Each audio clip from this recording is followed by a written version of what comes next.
has been writing and talking about football and sport for over 30 years in various capacities. 20 years? 20 years? 25. So, she started when she was 5. 30. What?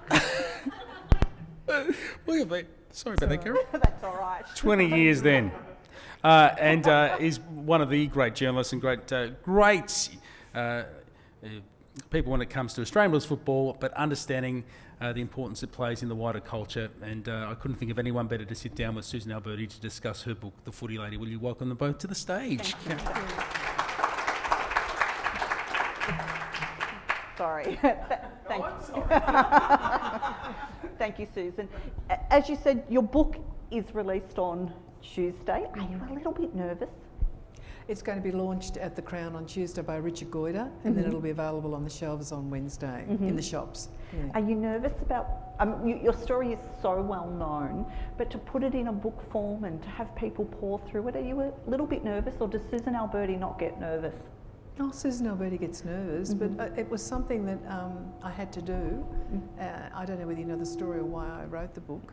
Well, I didn't write it, but the reason why it's been published is because about 25 years ago, my daughter said to me, "Mum, you should write a book about yourself. You've conquered so much in a male-dominated industry, and it will encourage other young women they can do all sorts of things themselves." And I just dismissed it and said, "I'm too busy," and I was too busy, and I had too much on my plate at that time. But I always thought about it, and I thought, well, who'd want to read about me?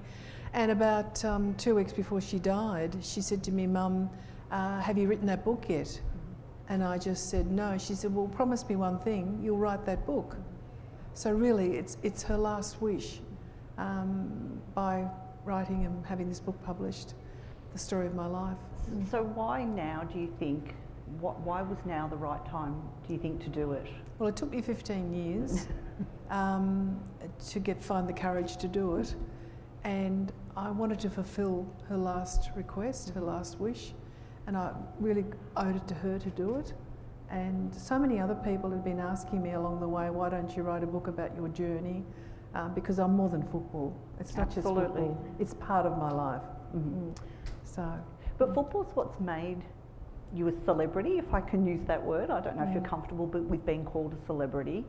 Does it almost annoy you a little bit that you are so accomplished? You are one of our leading philanthropists. You have done so much in business, and yet it's football that has made everybody else gravitate towards you. Karen, I was very happy to just be in the background and lobby government and get funding and raise money and give money, and that was something I loved doing, and I loved moving on to the next challenge, particularly medical research, which has been my great passion in life. But I think the Sam Newman saga, which was the catalyst, perhaps, and also I think that I didn't really want my name out there in public, but it just so happened, and also it encouraged women to start speaking up about, being fairly treated and properly treated. So I think the Sam Newman saga nearly 10 years ago, I think that's what elevated me. And then of course being on the board of the Bulldogs and being one of the few women, and when I joined in 2004, I think there were 7 women in the whole of the AFL on boards. Now we've got about 40. So, I guess I was a trailblazer then as well. So, but that's what I think happened. Can I go back to that Sam Newman moment? Sure. Because I actually worked at the Age as that was all unfolding. So I had this very front row seat to Caroline Wilson's treatment, and then what happened with you. You were determined not to let him get away with that, weren't you? So many people have just let Sam Newman's behaviour go. I'll just let it go.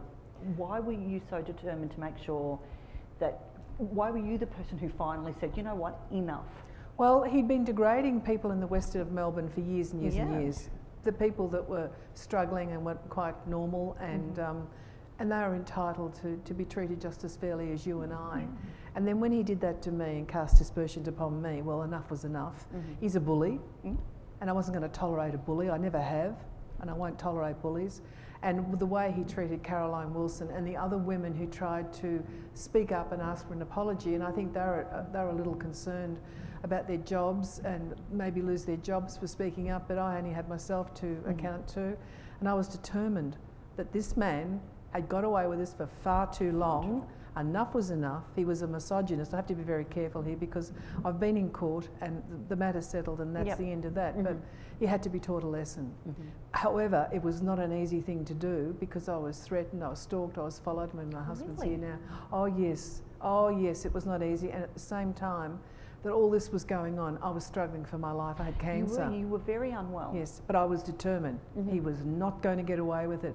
Enough was enough. I'd seen how he belittled those people in the west of Melbourne. He belittled a respected sports journalist. I remember how he treated the other women who tried to seek an apology. And I thought, well, if I'm going to be the strong one, I'll step up and I'll do it. And as I said, I won't tolerate bullies. His wasn't the only behaviour that you had to deal with as you entered football, was it? Despite the fact that you'd come from the building industry. When you first joined the board of the Bulldogs, there were some people that weren't quite sure who Susan Alberti was or how you would fit in with football. And did that upset you because you've given so much to the game over your life? No, I'm very confident in my own skin. They prejudged me. They didn't know who I was. And I had to show them just what I could do. And the more that they were prejudging me, the happier I was because I knew I could show them what I could do. And of course I did it. And, sure did. You know, I showed them what I was made of. But those sort of things don't bother me. I just think, well, here's a challenge. I'll find a solution. I'll work through it. And that's what I've always done. But they were accepting of me. Absolutely. But why can you do it? I know that sounds really silly, but so there had been other women that had tried to go before you and had just found that it was too much. Why do you think you were the one that could break through and open up the doors for so many others? I don't know how I can answer that. I mean, I've just been a tough person. I've grown up in a tough environment, extremely tough environment. My very best friend was raped and murdered. And of course, we did everything together, played sport together.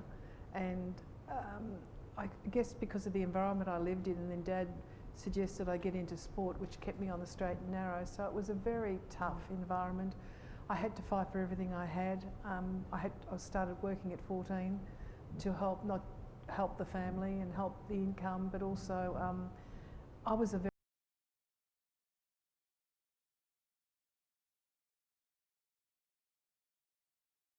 I don't believe would have had the attitude that I had when I was 14. I just needed to work, I wanted to work, and I didn't know anything else. And I never said to my parents, I'm bored. But also parents wouldn't let them today, would they? It's with with helicopter parenting and things like that. So I mean, I was getting a bus at 6. I was getting 2 buses. I mean, today we drop them off, we pick them up. Maybe the world has changed. Has it changed that much? But has it changed that much? That's the question. But also, you're the daughter of a policeman. Yes. So he didn't see the best of society. Oh, he saw some terrible things, my father. And he taught me a lot about life, and always looking over my shoulder and never going the same way, and always being cautious and dressing appropriately and never acting like a lady, being a lady. All the time, Dad was reinforcing that. So Dad had an incredible influence on me. And yet he also fostered footy. Oh yeah, he loved football. He was an umpire. What do umpires know about football? Not much. A lot, thank you very much. Sorry, my apologies. My brother was an umpire too, and he's very hard to run backwards, I'm telling you. I've tried it. But you're also one of the great supporters of umpires. Yes, I'm sponsoring them. You sponsor the Women's Academy and... No umpires, no football. Sorry, umpire, but that's true. When I found that the women were struggling, they needed a sponsor, I decided to get on board, and I've been doing it. I've done it for 4 years, and I've just signed another sponsorship agreement for another 2 years to sponsor the women here in Victoria. And of course, the AFL can see that this is absolutely needed, and we've got umpiring academies all around Australia now. So, yeah, I get to meet some wonderful young women too. And some of those women are fitter than the players, the umpires. They're incredibly fit. So, yeah. So, do you think it's being a policeman's daughter that draws you to the umpires? That love of authority? My dad was a policeman. He thought he knew everything, you know. And he was a good guy, my dad. He was okay. He was strict. He had very strong moral values. He instilled them in me.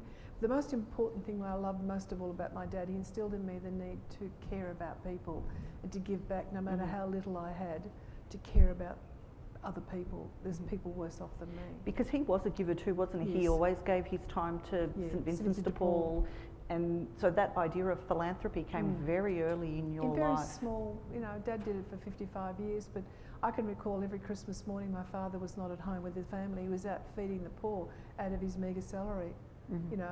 That was my dad. And he was doing it all his life. But as he said, you don't have to give a lot of money to be good and be kind. Just sometimes someone to talk to. And that's what Dad did all the time. He was a good policeman, my father. He was a good, honest cop. There's a comment from the former Prime Minister Tony Abbott in the book when he's explaining, I guess he's explaining you, and he says that a lot of people I'm paraphrasing now, but a lot of people are overwhelmed by how much there is to do, but you can do just a little bit to make such a huge impact. Was that your initial hope, just to be doing something little? Can you believe how much it's grown? Well, particularly with type 1 diabetes, was absolutely unknown. People didn't know much about it. They thought it was type 2, that you ate too many chocolates and you were overweight, whereas type 1 is not like that. It's an autoimmune disease, it's a chronic disease, and there was not much education out there for families, and particularly for children, support for children, and the government weren't funding any research. So it was a huge challenge. And initially when Danielle was diagnosed, I'm a sort of an action person. I did what most do, go in and handhold, and I got sick of that after 6 months with other families. Other people are really cut out for that, but not me. I wanted to find a solution, and I wanted to find it fast. So of course, then I started ringing around, and we didn't have Google or internet or anything like that. Then I had to use the white pages, yellow pages, to find out who was doing what, and to my disappointment, there are only 2 researchers doing research into diabetes research, and one of them had diabetes himself. And I was frustrated. But also quite extraordinary, because it's, as you point out in the book, it's such a common issue for people. There are so many people worldwide that have type 1 diabetes. I'm sorry to go on about it. No. We've got 24 million people in this country. We've got nearly 2 million, or 500,000, undiagnosed with type 2. And that can be prevented with diet, exercise and some medication. Whereas type 1, that is forever. And there's no cure. And until we find a cure, it's a tough life. It's 24 hours a day, 7 days a week for the families and kids. So technology's come a long way, hell of a long way, but we haven't got a cure. And it frustrates me that we don't have the cure yet. And when Danielle was diagnosed, as you said, there wasn't that technology. You were trying to build a business, you were working very hard, and then you have to get up constantly through the middle of the night to test diabetes. And how did the family cope? How did you all cope with such a demanding schedule? My daughter really made it hard for us. She didn't accept the disease because Danielle was very good at everything that she undertook. And this is one thing I think she thought she could beat, but she couldn't beat it. And she could be quite tough at times to deal with. And she threatened me if I told anyone, she'd run away from home, and she would have done that if I hadn't handled it the way I did. But trying to look after her well-being and make sure she was getting the correct insulin, the correct carbohydrates, it was not easy because she was put a wall up. And the same thing at school, she was belittled by other students at school, which really hurt her. It must hurt you too. If I sit next to you, I'll get diabetes. Or, don't touch me, I'll get diabetes. And that really hurt Danielle. And she would say to me, Mum, can you please get the message out? I've got diabetes not because I ate too many chocolates. My daughter was 55 kilos. I didn't eat too many chocolates. I don't eat too many cakes. But people think because I've got diabetes, I'm unhealthy. Well, she had an autoimmune disease, just like a cancer, and it was forever. And when she asked me at 12, if I take this insulin, will I get better? And I had a very intelligent daughter. I said, no, you won't. And then you look around now and you see all our hospitals full of people with complications, because she knew damn well the diabetes wouldn't kill her, it would be the complications. You had some guilt, didn't you? Oh yeah, terrible. I was belting myself up for a long time. And I think that's why I got really sick and out of control and put on weight, and if you really want to analyse it. And the doctors, the researchers kept saying to me, stop belting yourself up, it's not your fault. But as a mother or as a father, you care about your child. You're responsible. You want to make them better. And I couldn't make her better. And there were plenty of Danielles in the world that were in a similar situation. And for a person like you who has been so successful, and you and your first husband, Yes. Angelo, you were building a very successful business. Everything you seemed to touch was turning to gold. It must have been very difficult or frustrating to have this one issue that you couldn't fix, because you're a fixer. Yeah, it was very frustrating. It hurt, but it hurt even more watching my daughter trying to cope and putting up this barrier between her and I. And this went on for quite some time, and until she left home, after she did, well, I told her she could leave when she was 21. Which your husband wasn't happy about. No, not at all. Oh, he's Italian, what do you expect? Papa, you know, they rule the roost, but she did, and she seemed to flourish after she left home. She was finding her own identity, and her and I became good friends. We both grew up. She grew up. She still wasn't accepting of the disease, but she was more accepting of advice from Mum. Okay, yeah. Mum wasn't being a policeman. Mum really cared. So we became really close.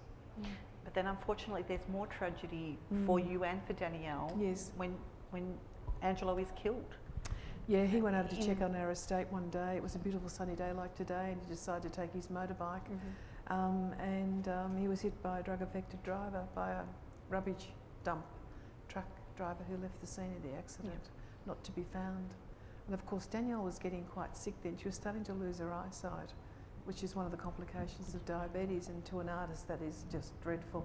She was A beautiful artist. actually have some friends in common who went to school with Danielle, and they tell me that they did art classes with her, and she that was she great. was always She actually topped the state that she in was year 12. incredibly creative. She had such a career in front of her, such a life in front of her. She would have achieved so much. Do you think her creativity came about because she was watching the nuts and bolts, and she was kind of rebelliously going in another way? I think Danielle, because she had a lot of time to herself, because her mum and dad were working extremely hard, she had a lot of time to entertain herself, but art was something she enjoyed, and art history. She loved history of art, so she read a lot. So, no, I just think it was, I remember when she was about 2, she had some talent. When I had an architect friend of mine who said, she's got talent. You know, kids scribble on the wall. Danielle didn't scribble on the wall. She was actually doing some pretty good stuff. I know I'm a mum, but I'm biased, but it was pretty good stuff. Other people said it, so it wasn't just me. So we bought her rolls and rolls of butcher paper, and there she just continued to practice art. Do you keep all that art? I've got some of it, yes. I've got everything in slides because there was so much of it. In fact, Danielle was methodical how she kept everything. She took slides of every single thing that she did, and she kept albums. And when she did her masters again, I saw a lot of her stuff, and I've got it all now. But the accident, how did that change you, do you think, Angelo's accident? Well, for her, I'll talk about Danielle, Sorry. it broke her heart, and she decided to leave Australia to find her own identity, not be the daughter of. And that's another story, but as far as I'm concerned, I didn't have time to breathe because I was thrust into an incredible leadership role, which I didn't expect to be in at that 48 I was. I'd been the girl in the back office doing all the paperwork, and I was on the merry-go-round with Angelo. He was the front man. Anyone who knew Angelo, he was the front man. So I had to grasp a huge business very quickly and decide what I was going to do, whether I was going to retire, sell the business, or keep going. I didn't have much time to think about it because I was grieving, I was mourning. I had my daughter getting sick, my mum had not long died, my father was not well, my mother-in-law had died the same year. I was just one thing after another, and I decided I would continue and continued and kept going for about 10 years. Why do you think you went that way? I think a lot of people probably would have said, I'll just sell, it's easier. Well, Angelo was a terrific leader. He was a good bloke, and he loved his workers and he treated them like family. And I really felt I had a duty to those workers to keep them employed, finish the projects, and ultimately when they completed working for us, they'd have a job to go to. And I'm really pleased to say that I believe every one of them obtained employment after they left us, but that was after about 10 years. So you didn't just finish the projects, you went and did more, didn't you? And No. you even went and got your I own had builder's to. license. I couldn't build otherwise without a license.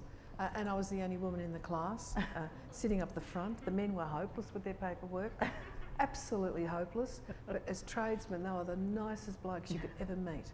What They did were so they- helpful. What did they think of, and I'm, being beautifully attired has Yeah. always been a part of the Yes. Susan Alberti story. What did they think when you've walked in looking $1 million? Well, I think I shocked them because they are tradies, and you know how tradies do dress. But even when I used to go on the building site, when those days when you didn't have to have a hard hat, and I mean I'd still go with my heels, but obviously it's all changed then. But that's just me. And I used to walk into sheds and they'd clean down the chairs and take the girly photos off the wall. And don't worry about it, just leave it. It doesn't bother me. That's just who they are. These blokes. They were so respectful to me. I do think you're the perfect example of that old adage that you should never Judge a book. you should never judge a book by its cover. Yeah. I take everyone on face value. I don't care where you come from, who you are, what you've got. You know what it is to have and to have not. Yeah. And I love people. And if I can make a difference, 1% difference in their lives, and I've got the opportunity to do it, I'll do it. That's just who I am, trying to make a difference in my life, because I've been incredibly close to dying, and when that happens to you, you do reevaluate what you're on this planet for and what a difference you can make. And I guess that's just reinforced who I am. I think a lot of people might have given up. You'd already had one terrible tragedy, as you said, which was part of an awful year for Yes. you, and Danielle's health was already deteriorating, and it's a tragic story, her passing.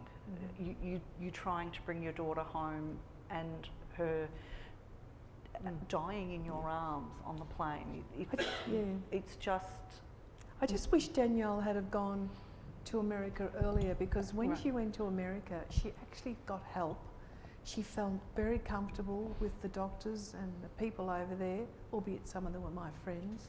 But she didn't feel like it was hovering, and because I had contacts everywhere here in Melbourne, in the research world. But over there, she found her own, and she was quite comfortable with the people. And she was seeing a psychologist and getting help, and she was changing for the better. But unfortunately, the flesh is weak, and she wasn't able to beat all the complications. So just wish she had gone earlier, maybe. But she wouldn't have, because there's a dad dying, which is what prompted her to go in the first place. After that much tragedy, though, it would have been very easy for a lot of people, and particularly people who had been very successful like yourself, just to become a recluse. Just to say, you know what, I tried really hard and I did my best, but now I'm going to take a step back.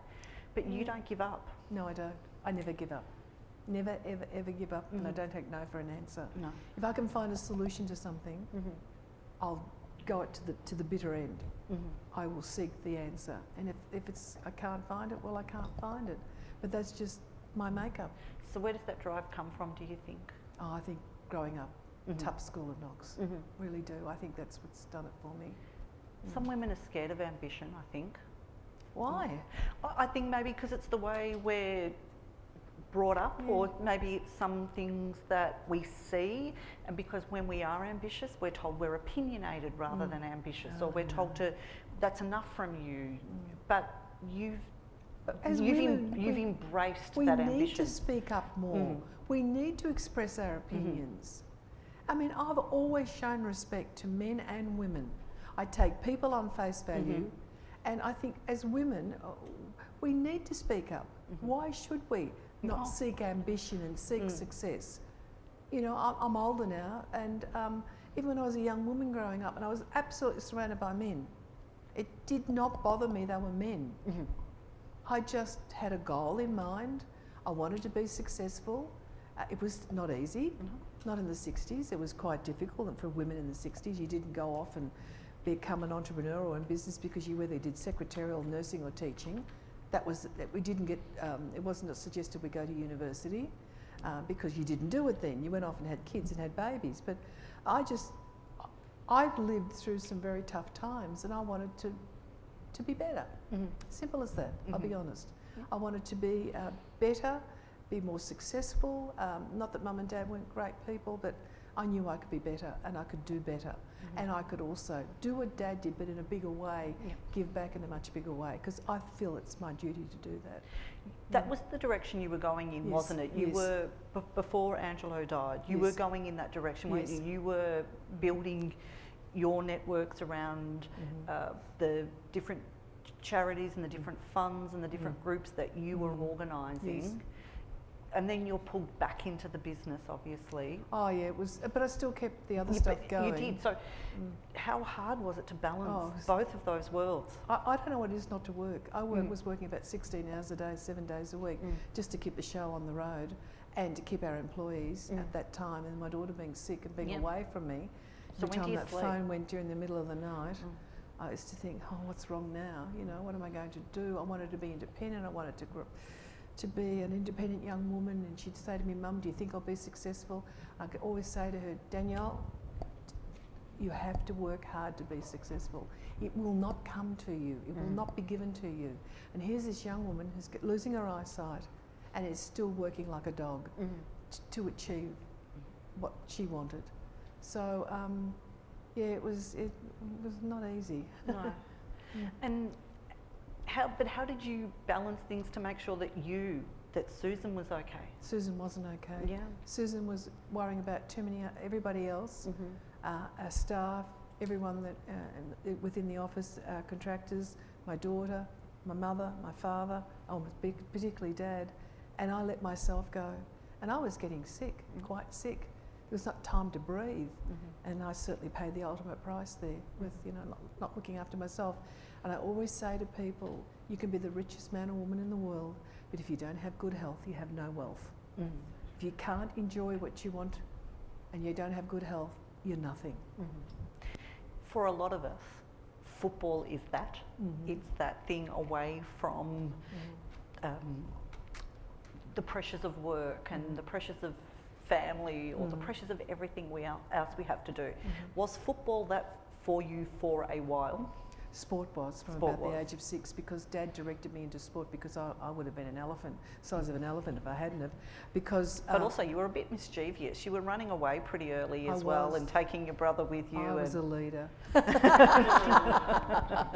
My poor brother, he's 15 months older than me. No wonder he's mentally no, he's not.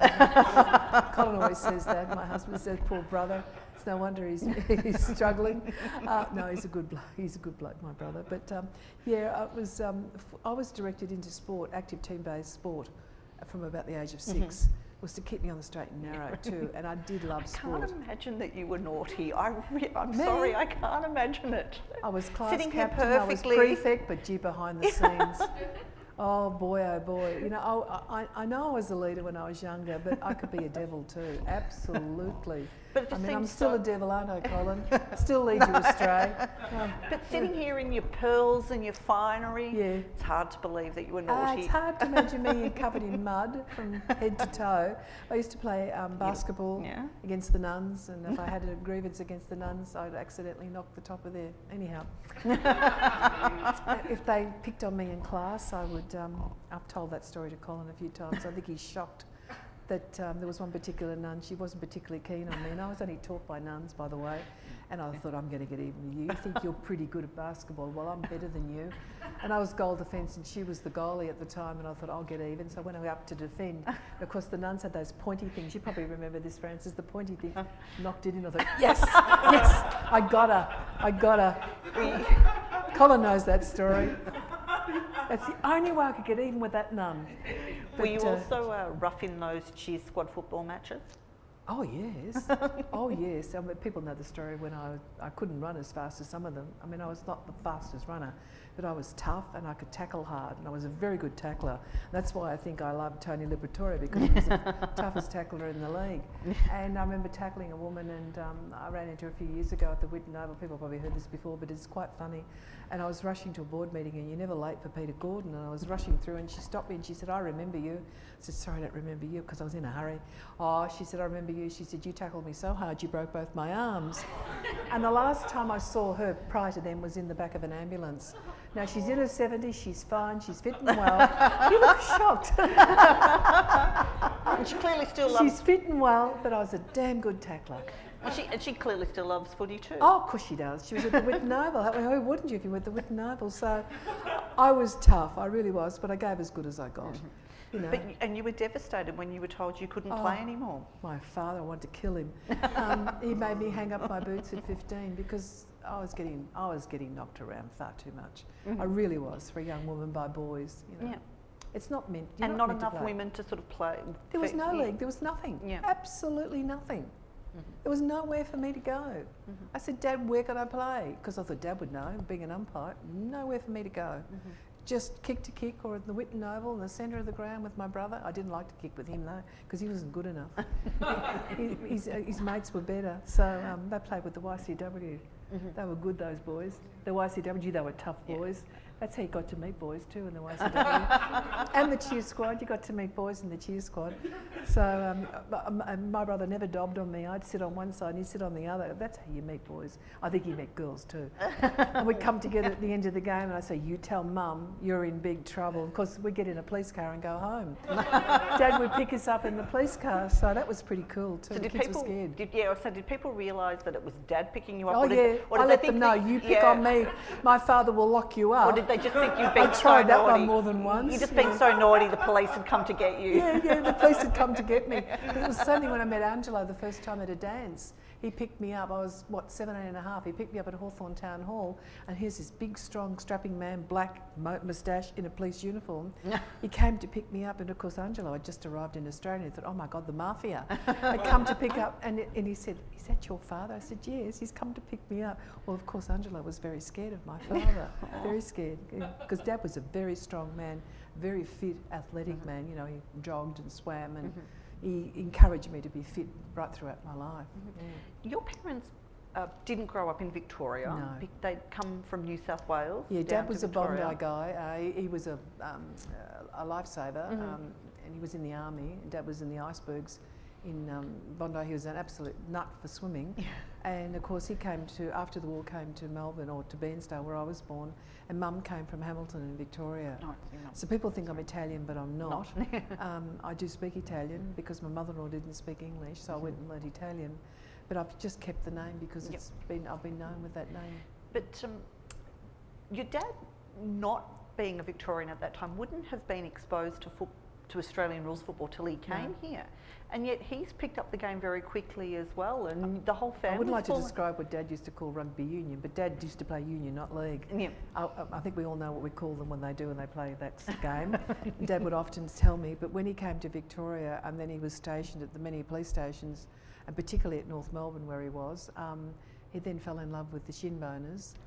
And now, why didn't you stay? No, because we could have had all of this. North Melbourne could have had all of this. I never do as I'm told. Oh, that's why. Susan, we need a word. Yeah, he tried to bribe me, brainwash me. It didn't work. But I worked on my nephews and nieces and it worked. I've got a way of doing it, but Dad could not succeed. Well, see, now I'm outraged. Really, you barracked in North Melbourne? Yes, I do. Yes. 70 years he barracked for the shin boners. Oh, and every week he'd say to me, what happened to Footscray? And he couldn't convince you. No. I'm stubborn. That's bad parenting. No, I know it is. Yeah. It is bad parenting. He tried really hard. Oh, devastated. And he barracked for Port Melbourne and North Melbourne. He loved football. So what was it about the dogs that appealed to you and to your brother Richard? The colours, red, white and blue. Simple. Oh, it's blue and white, it's close. It's the Australian colours, the American, I'm only joking. I just happened to like the colours and I just started to get interested in the team too. I was listening on the radio and I liked what I was hearing. I loved Peter Box and, you know, and of course then John Schultz later on. I adore John Schultz. And I just started to get interested in the team. I said, Richard, and I talked Richard into it too. We did another supporter we've lost. In blood, you know, we really did it in blood. He was 7 and I was 6. And that was it. No changing. I said, no, you never change. Never change. Once you decide, Richard, we're in this for good. That's how we were. We never change. Even though we've lost and lost and lost. What happened to Footscray? I heard that every week. Well, I was going to say, your dad wouldn't have had much comeback to you, really, because North weren't very good at that time Oh, they either. won more premierships than we did. Yeah, but when you were sort of deciding in that period... But I think he knew a few of the players too, which helped. Right. Yeah, and the fact that I just assumed that it was because he was the policeman in Footscray, that, you know, that's what was...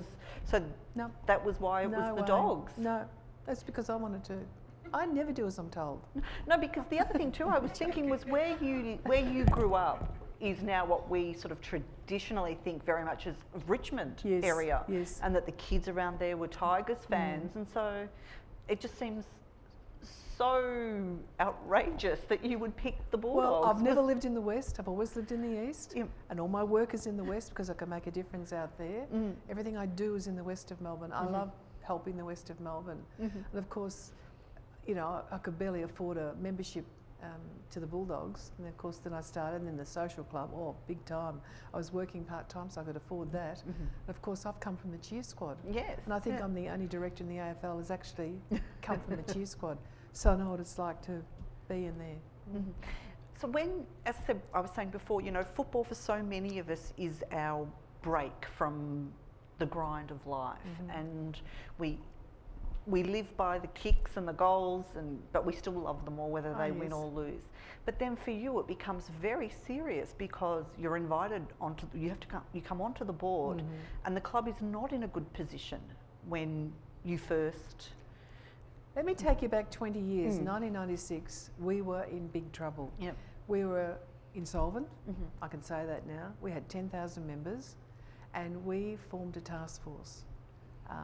Some business leaders, and I was the only woman. There were about 10 of us, and we set out establishing a business plan and what we're going to do to try and turn this club around. We were in very, very big trouble. So all the plans that we put in place in 1996, and then we got David Smorgan on board to become our president. We'd done all the hard yards. David came in because he's a great guy, great speaker, and a good business leader. David came in and slotted in beautifully as president. He worked hard for 16 years, and we were slowly doing this. The business plans were really starting to happen. The sponsorship was starting to happen, where before we'd have to practically get on our knees. It was serious, very, very serious times when we nearly had to hand in our licence. So then David took on for 16 years, and of course then Peter came on. But we had nominations for the board for the new president, and there were about 40 nominations, and it came down to 2. It came down to Peter and myself. And I had not long just come out of hospital from open heart, and he and I met. I said, Peter, I'm not about titles and about being president. I'm about getting the job done. We've come this far. I just want to see results. So we shook hands, and I said, Peter, you've been president before. I think you should be president. And he said to me, well, if I'm going to be president, I want you as my vice president. So Peter came in, and Peter has done a brilliant job, but he also inherited a lot of hard work that had been done beforehand. We only hear about the here and now. We don't hear about 1996, what went on, and the pain and suffering that our club was going through. We're in diabolical circumstances. So through that 20-year period, where one of the traditional clubs is struggling, and you're watching all of these other clubs come into the competition and be given things, be given money, and occasionally your players. How hard was that? Oh, it was I was not happy at all. But I mean, we're only a small time. We're not a rich club. We never have been. We never will be. But there's a beauty in barracking for those clubs, isn't there? We've got all heart. Yes. That's what I love about our club. You know, the people are good people, right from the top down. They're good people. They care. I care about one another, and that's what enticed me to become a sponsor 20 years ago. Was they were really community minded. They talk the talk and walk the walk. They're not just saying we do this. They do it. They actually do it, and I wouldn't have got involved, perhaps at that level. And I've been supporting them financially for 20 years. So, and of course, winning the grand final, well, that was something else. But it was 2016. Just, do you pinch yourself still and thinking about not just the Bulldogs win the flag, the women's competition is coming, you're about to watch it all. All your football dreams come together in this 12-month period? It didn't sink in. I mean, the day was wonderful, the day after and the week after, but when it really sunk in is one, when I had a very intimate dinner with Luke and Peter and a few of the others, and Luke and I held the Premiership Cup together. I said, Luke, we've really won it. And also the other time was when I drove home into the driveway and here was the Bulldog Premiership flag flying under the Australian flag. And that was so special. And also when we were in Paris, all around France after the grand final, and Colin would say, look, they all barrack for the Dogs over here. Everywhere I went there was red, white and blue flags. I thought that was priceless when he said that, but that was when it really hit home, the flag. And of course, and that Premiership Cup, actually holding it. I actually held it, and of course on the day was a moment in time when it all happened, and I went out in the ground and I was in absolute shock, and I went straight to the cheer squad and they were all crying, because I know what those people do. They are the heart and soul of any club. They're the salt of the earth. I've seen them in halls, freezing cold, putting banners together, absolutely freezing, no heating. This is what all our cheer squads do, and I've been there with them. And I went over to thank them and they couldn't stop crying. And then I went to our doctors who had looked after some sick boys throughout the year. We've had quite a few injuries, and they were crying to thank them for what they'd done to get our boys up for the game. And then of course the players, but there's one moment that you probably all remember. I mean, he's a giant of a man, Ruffy. He's about 7 foot tall and I'm about 5 foot, I'm a bit taller than that. I'm up to his navel. And he went to pick me up, and he probably heard this before, but it's truly something I'll take to my grave. He's just a remarkable, beautiful young man, and he went to pick me up and I said, Ruffy, 3 years ago I'd break your back if you tried this, because I was twice my size. And he picked me up and spun me around and gently dropped me down and said, Susan, did you have a nice afternoon? That's exactly what he said, and I was crying. You know, I couldn't stop crying. I was in such shock. And of course, I was absolutely emotionally exhausted. Went into the rooms, you could hardly breathe. There was no air in the rooms. And then, of course, then the dinner that night, and Peter Gordon spoke from entree to dessert. I think he'd had a few sherries. And then, of course, the next day, when I don't think there was a blade of grass free, and that I think it must have been 30,000 people turn up, probably like Richmond, you know, and seeing the joy on those people's faces. And then I said to my husband, can we please go somewhere quiet for lunch? Do you remember this, Colin? I said, I just want to have some peace and quiet. I'm exhausted.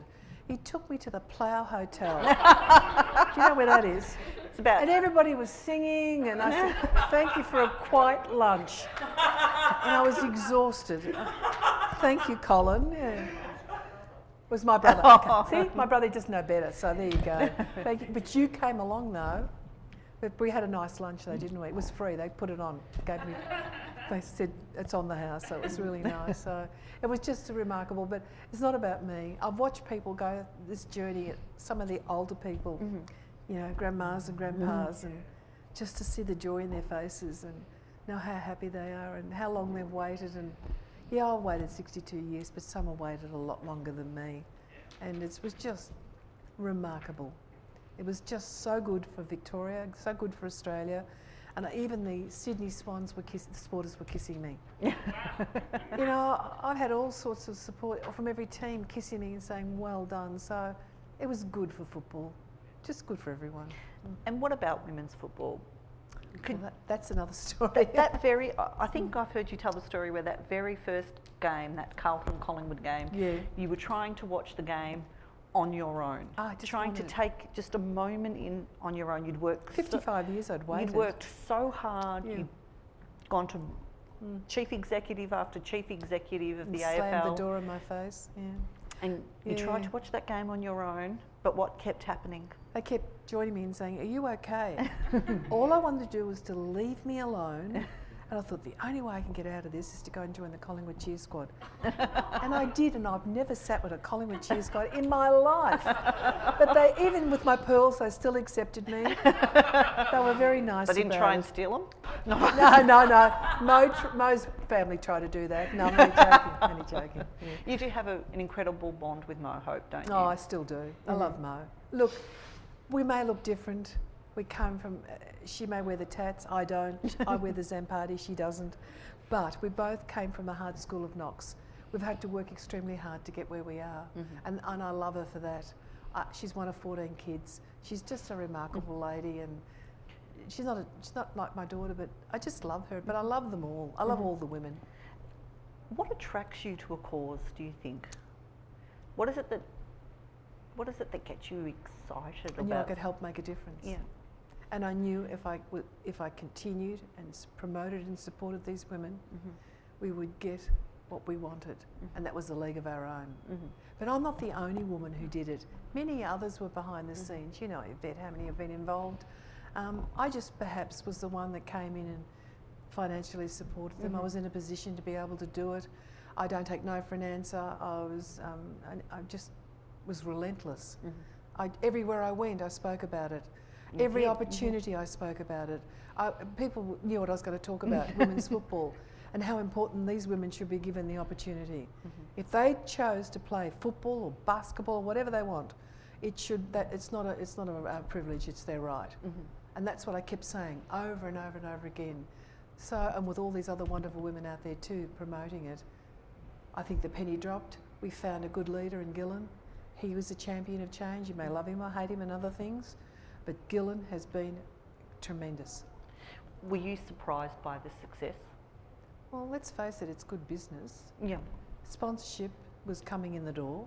Memberships from all the clubs were going up. No, I was not. No. It's over 100 years old. Yes. Yeah. Why did it take so long? I think men perhaps saw it as competition to them, but what's beautiful about it is we're complementing each other. We're bringing back families to the game. Yep. Little girls are wearing the numbers of their heroes on their back. Girls and boys train together. You know, Auskick I'm talking about. You know, and they're coming. And I saw them at the Whitten Oval that second game, and they're rolling down the side there and kicking a ball, girls and boys, and that's what it's all about. But at the end of the day, for me, it's about healthy children. We've got problems. Yeah. Were you a little bit envious?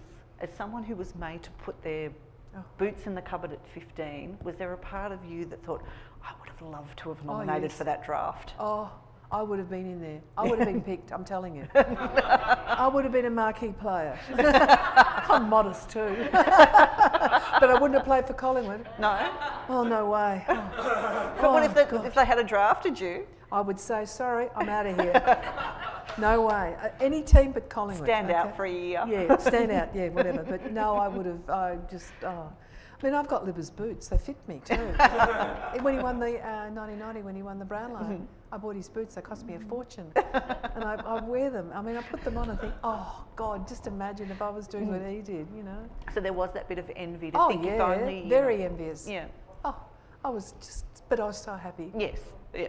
I was so proud and so happy for all the women that they finally they had a league of their own. It just makes me so happy. Where do you think it goes? One of the hardest things now seems to be how do you manage the expansion? You bring in 2 clubs and then other clubs are disappointed that they missed out and things like that. How do you manage the expansion Well, let of me this say, some of those competition? clubs that missed out didn't put in an application. They were not interested. They didn't deem fit. And I won't mention the clubs because I'll get myself into trouble. I will, because I had a Twitter argument with somebody yesterday. Well, I know they didn't. I'm on the advisory at the AFL. Yeah. They didn't put in an application, so they missed out. So now they're scrambling. Why didn't we get one? Well, sorry, you didn't put in an application or a submission. So as you know, they're going to have more teams playing next year, and then the year after there'll be 4 more. It'll slowly, in fact, it's evolved very fast. Yeah, it has. But it's going to, now we need to slow down a bit. We need to make sure we've got the talent. That's the biggest problem. I think Yvette will agree with me. We need to get the good talent out there playing us. We've got to balance teams. We need to have the infrastructure. That's what's lacking. That's your new passion, isn't it? Absolutely. It's so needed. I mean, I've mentioned where I am patron at Mount Eliza 3 years ago, we had 1 team. Now we've got 9 with a waiting list. And it's happening all over Australia. Yeah. It's just a revolution. So how do we share the facilities we've got when we no longer have enough? Well, I'm not asking for gold-plated taps. I'm just asking for hot and cold water and some doors on the toilet and a few showers. That's all I'm asking for. But the men will benefit too. But the AFL are really aware of this, as are government. There's a lot of pressure now being placed on government. I know the other day they did an audit in Western Australia and they're falling terribly behind in facilities. And I was even reading the local paper today, the Leader Press, up there in Waverley, and how they're absolutely struggling with women playing sport and not facilities. So everybody knows it's needed. We just got to keep applying the pressure. Because for you, it is important that it is sport. I mean, Yes. football is your love, Yes. but it is sport. Like, for example, when you decided just to donate money to Melissa Breen, the Olympic Yes. sprinter who you hadn't. Never met her. Why? I read about her. What was it in that story? She was not being treated very well. It was too political. I don't want to go into it too much about the politics, but Melissa was the fastest woman in Australia, and still is, but she couldn't get funding so she could go to the Commonwealth Games because the budget was pretty tight, and she had dreams, and she was working her butt off, and I thought, well, I can help her. So I never met her. I rang her agent and we met. She came to the Whitten Oval, and by the way, she's a member of the Bulldogs. No such thing as a free lunch, but anyway, she's a member of the Bulldogs. So she met a lot of our Was she already a players. Bulldog supporter? No, no. She's never really been involved with AFL football. But she is. She follows me on Twitter all the time and comments about the results of the game, and she's just hooked on AFL football. But it gave her a chance, an opportunity. And now the rest is up to her. I did it twice for her. So is that what you want to do? Just make sure there is opportunity. What you do with opportunity is up to you, but if you can provide that opportunity. Open doors. It's like the diabetes. I mean, I've been lobbying government for years, and I've probably raised maybe $120 million. It's because I don't go there asking for me. I never ask for myself. I always ask for we. I always go and say, this is for the community, and I think that's the reason why I'm able to get funding, because it's not about me. And if I can make 1% difference in someone's life, like Melissa, give her an opportunity, that's what I'll do. Frank Costa had a great quote about you in the book where he says, and I'm just going to make sure I get this right, he says, Sue reminds me of an old saying, if you think you can, you're right, and if you think you can't, you're right. She thinks she can. Yeah, You never think you can't. Oh, I have self-doubt, but I'm determined. I don't like losing. I'm prepared to compromise and discuss and all of the above. But if I'm on a mission like the women's football, the Bulldogs, diabetes, I will not give up until I've got to the end and then move on to something else. That's been my life, challenges. I'm going to open it up if anyone else wants to ask any questions. Yes, ladies before gentlemen, maybe. Susan, I was walking through Treasury Gardens yesterday. For the first time in my life, I saw a bunch of girls that obviously collected, and they were kicking a footy. I've never walked through a park and seen that. I've seen boys do it. Yes. Girls. I guess my question is, how seismic is the change that we have made to the minds of young girls that now see themselves as future anything, not just footballers, but future whatever they put their minds to? It's beyond description. But apart from sport of it, I think what else has happened in business? Women, it's flowed through to business. I can do this. I can achieve this. Look what's happened in sport. It's given women, young women, so much more confidence. Maybe I was exceptional when I was younger with a lot of confidence because of my upbringing. But now young women can aspire to do almost anything. But you're absolutely right. My daughter is 9, well, she's 9 on Monday actually. And I asked her what she wanted to be the other day, and she just said without batting her eyelids, she wanted to be an astronaut. I was like, can you just...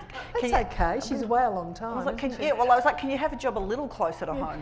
But the thing is, she doesn't think that that's impossible because she hasn't grown up in a world where women were confined to those sort of 3 or 4 jobs that you said. She turns on the TV, she watches women play football, she watches women play cricket, she watches women, she's watched a woman be the Prime Minister, she watches all these sorts of different things, and so she says, well, I just want to be an astronaut. It's a great time to be a young woman because you can aspire to do almost anything.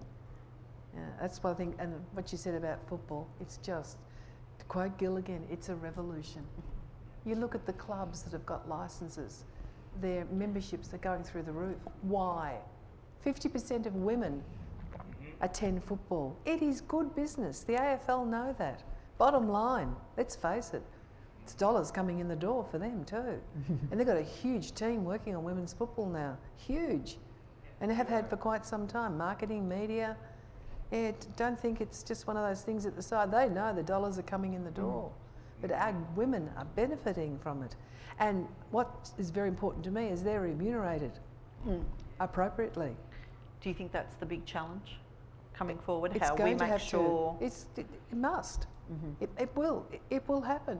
I mean, we talk about this year, you know, marquee players getting 27,000, but remember they've only played 7 games.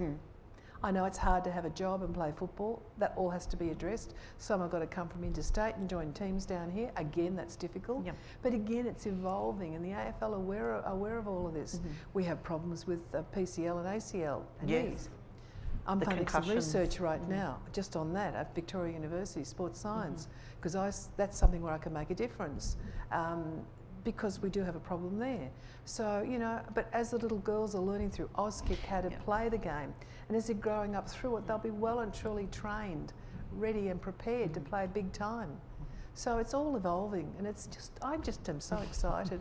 Just wish I was 15 again. But, I mean, I know the St Kilda Sharks are trying to get me to play. I was but going to say, I wouldn't I've have had open heart surgery. I said, I'll come undone here. If I they said, we can have the no tackle sign. I said, bugger that. Why said, play? I'll come undone if they tackle me. So, yeah. I'm surprised you haven't put your name into the draft. Oh, I wish I was younger. I would have. Don't worry. Gee, they would have been scared of me. I'm telling you. No, I'm only joking. Hi. Hi. Sorry. Hi, Susie. I'm Yoshi from coming from Japan. Yes. Welcome. And you have, went through the so many tough times, but you tried to lobby the government about the diabetes, like lobby the AFL to launch like a women's game, and forever like you have done such a terrific jobs. I'm impressed and never gives up, attitude. That is, I have to, adapt for my future as well. I've been to like a long career plan, then forever. Then I just want to rebuild myself, like what Western Bulldogs have done years and years. Then, Bob Murphy, he has written so many positive stories in the age, like never give up. He's a great writer. Yes. Then I just would like to know how you influence like your Bulldogs player about never gives up attitude. Then how it works. If you want something badly enough, you'll never stop trying until you achieve it. Yeah. And I've had 3 wishes in my life. 3. 1, to win a premiership, an AFL premiership. 2, the women to have a league of their own. And 3, I haven't fulfilled that yet. But I will fight till the day I die, till I take my last breath, is to find a cure for diabetes. So that's, I never give up. Yeah. And just, if I believe in something, I'll fight to the bitter end. And that's what I've always done. Are we still a long way away from a cure for diabetes? Oh, there's lots of things happening in the area, but there's a lot of terrific technology, but there's islet cell transplantation, there's stem cell, lots happening. I don't believe we'll find it from diabetes research. I think we'll find it from somewhere else. Maybe, well, for example, to stop the proliferation of blood vessels behind the eye in a person with diabetes is a cancer drug. Right. That's just one instance. So I think it might come from somewhere else, but there's a lot of good research going on. It's very expensive research, but I will not give up, and I hope others won't give up when I'm gone. So, yeah. So like, you told about your past story to the prayers as well? Do I pray? Yeah, sorry, did you tell your personal story to your Bulldogs players as well? Oh, you Do I? No, have you shared your story with your former Bulldogs and all your Oh, players? I think they. Yes. I think they know my story. I'm pretty sure. I've been in the rooms a few times. Oh, they're gorgeous, those blokes. That's what happens when you're vice president. You get to go. But yeah, anyhow, I went in. I must tell you one time, and Colin knows this. I went into the. Peter and I are the only ones allowed in after post-mortem. And I walk in there, and I'm being very quiet and behaving myself, sitting on the side. Guess whose phone went off? Mine. Oh. So they've never let me forget it. No, they don't. Everywhere I go, the players say to me, "Have you turned your phone off?" But anyhow, it's yeah. No, I think they know my story. Katie? Oh, good, thank you. Thank you, and welcome to Australia. Thank you, Susan. I was just going to ask what it was like actually going through the process of having the book written, especially by Stephanie. So to have someone else tell your story. Well, that's it's so very interesting about Stephanie. Is that you, right? Okay. Stephanie is one person a number of people wanted to write my book. I bet, yeah. Came to me, and I wasn't particularly interested in them. Nice people. And Stephanie came, and I really liked her. She'd never written a book before, but she'd done all sorts of other things. She's a journalist at the Geelong Advertiser, but I liked her as a person. And I thought, here's a woman I can give an opportunity to. Again, I like to give support and help. And we hit it off immediately. And of course, she was over my shoulder for about 12 months. We had lots of cups of coffee, and we've travelled together and, interstate. And I really enjoyed working with her. So it was not, at times it got a bit difficult for me to go back over some of that stuff. And I might be sitting here looking really tough and everything, but trust me, it was not easy. You have to really relive it, don't you, to tell it in the depth that it requires in a book. It's tough. I look at my daughter every day. I've got this beautiful picture of her, and I think, I miss her. She was my best friend, and I often wonder what she'd be doing. She's 48. She'd be 48 next Wednesday. She'd been dead 16 years. I often wonder. So it was hard to go back through all of that, but then I look back and think, yeah, I've made a difference in other children's lives. I've got government to sit up and listen. This is a serious disease. We've got to do something about it. So in retrospect, a lot of good's happened. But I'd give up everything to have my best friend back. I know you're not a quitter, but did you ever want to stop the book? Did you ever think, Yes, I can't do this? I had enough. Oh, Yeah. sick of it. Sick of it. I kept rehashing it. My husband knows I was sick of it. Don't you, Colin? Just, yeah. I just kept reliving it all the time, but I knew it had to be finished. But like you said, there were so many people asking you to write this They did. book that there must have been a part of you that I just want to write it so that nobody asks me anymore. Maybe maybe there was a bit of that too, but I could have easily shelved the idea again. But I always had the back of my mind what Danielle had said. Yep.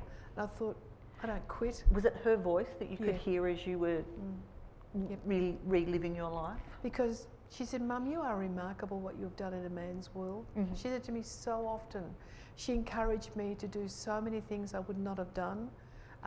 She wanted me to go back to university. She said, Mum, the kids love you, because when she was there, she said, the kids just think you're the best. Well, they do. I mean, you came and spoke at my course at Melbourne Uni, and we That's had the right. we Yes, had we the did. best. She loved that. She said, Mum, they love you. And I got to know, because she was getting quite sick, and I had to drop off a lot of her stuff at Melbourne. And I got to know the kids. I call them kids because they're the young men and women. So that's something she wanted me to do. That's one thing I haven't done. I might do that when I retire. I don't think I'm going to retire. Susan, Marcus. Susan, I'm a mad Geelong fan. I can relate to the long wait Yes. for the premiership. 44 years. Yep. I think the Bulldogs premiership last year was the greatest in history. Oh, thank you. Considering finishing 7th, having to go to Perth that first week. A guy at work actually said to me that night before the game, I'm going down to put $50 on the Bulldogs to win. I said, you are mad. Because the Eagles had beaten Adelaide and 3 other teams. They were the hot team in the AFL. And we were thrashed the week before by Fremantle. Yep, and you hadn't ever won a final outside of That's right. outside of Victoria. Everything was against you, and yet every week you just rose another level. I truly think it's the most outstanding premiership. Thank you. And I took my son to see Outsiders the other week and just bawled my eyes out all the way through it. So what happened this year? You left. Because I left. Yes. Oh. I retired. There wasn't any more of this for me. No. I can't answer the question. I think they may have had a hangover. They reached their peak maybe a bit too soon. They did have some internal problems with a few of the players, one in particular, which did unsettle the leadership. So you can come up with all sorts of excuses. They didn't win. Richmond did, and good on them. Well done. Yeah, it's wonderful. Wonderful for Peggy. She's the most wonderful woman. She deserves, anyone deserves to hold a premiership cup, it's her. What she went through, the pain she went through, and how they tried to get rid of her, she stood firm, calmly and quietly. What she did. She's a remarkable woman. So I think, good on you, Richmond. So we weren't good enough. Simple. You can find all the excuses in the world. Yeah. You did retire from the Bulldogs on the high. Yeah, I wanted to on a high. Oh, I think that's the best way to go on a high. You don't hang around till you're kicked out. No. But so what did you fill your time with? What I know, because I can't imagine that you stayed idle for too long. Well, I retired from 2 boards of St Vincent's Institute, where I'm a chair there of the foundation. I've been there for 12 years. I've been at the Bulldogs 12 years to free up some time to do other things. Well, I've never been busier in my whole life because I really want to focus on women, women's football, women's sport, the infrastructure. I really want to get that happening sooner rather than later. I've got other things that I do as well, you know. I'm going to wrap it up, but I'm going to ask you one more question. What is the meaning of life? 42. 42. Douglas Adams.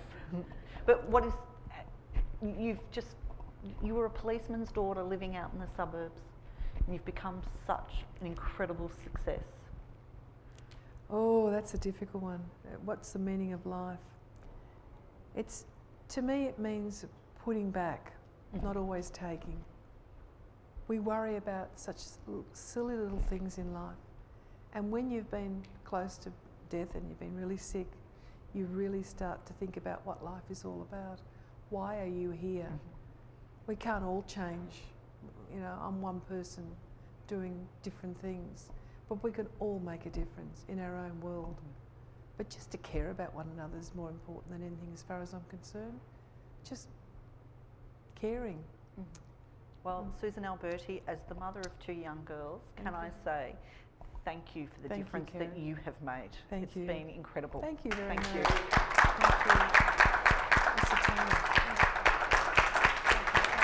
you. And thank you, Karen, as well, for a fantastic conversation. Oh, she's good, isn't she?